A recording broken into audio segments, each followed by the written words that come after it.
Welcome. It's Tuesday the 2nd of January and today is the first day that this roaster has been installed. So what I'll do is I'll just spin the camera around and give you a little tour as to what's happened over this past couple of hours. As you can see, the roaster has been decrated. That is neatly stacked to one side over here. This is one of the crates. That's where the destoner, the 35 kilo destoner has sat. And also the small box, that's where the weigh cart is. Here are a bunch of tools and some items that will be required for the flue installation that the technician has left. They live fairly locally, so coming back tomorrow to continue. Here is the roaster. The cyclone has been taken out and put into situation. The destoner has been placed on a 45-degree angle. We have the roaster itself in position, and some of the gas work is going in. Tomorrow we're going to have the flue construction, and that's going up there. So there are some items that we've got to sort out. We've had a bit of a hiccup with our flue. It's not the problem with the installer, but more of the manufacturer.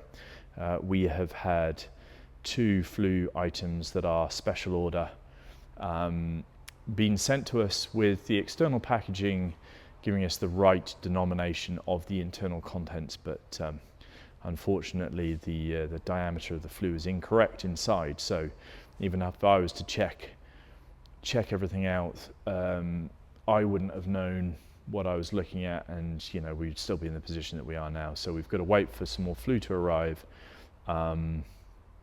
However, we should be able to get some up on the wall tomorrow. We have some additional gas work that I've got to do, so that'll happen tomorrow. If you're interested in the internals of a Loring, there we go.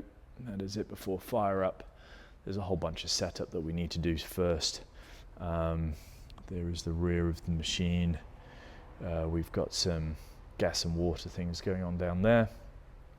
Anyway, so today, Tuesday, the first day of the install, has pretty much been decrating and getting the roaster into its operating position, which is somewhat 12 foot away from the probat.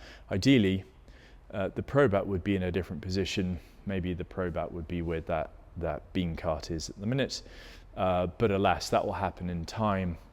The aspiration for the probat through time is it's going to be our internal redundant capacity once we fully transition onto the Loring. We'll see when that happens though. So, but end of day 1 has gone relatively smoothly.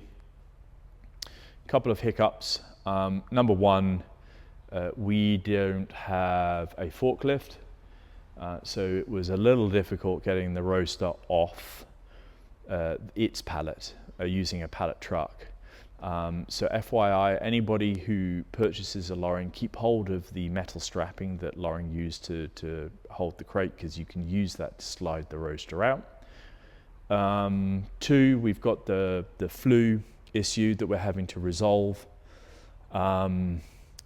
We have also been asked whether we can arrange a scissor lift to get up to do the flue, but unfortunately we're finding it difficult, and the installer maybe didn't give us enough time to organize this. I did try to get this organized last year, but alas, the email came in on the 31st of December. Anyway, here we are, end of day 1 of installation.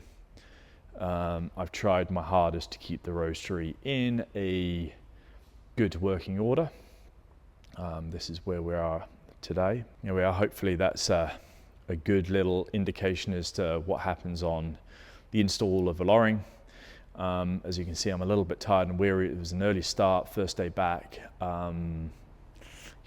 Always a little bumpy, and then also to be installing a relatively large item. But I'll go through some other quirks of the install once I've actually got the thing done, in place, in situ, and working fully. Anyway, have a good one.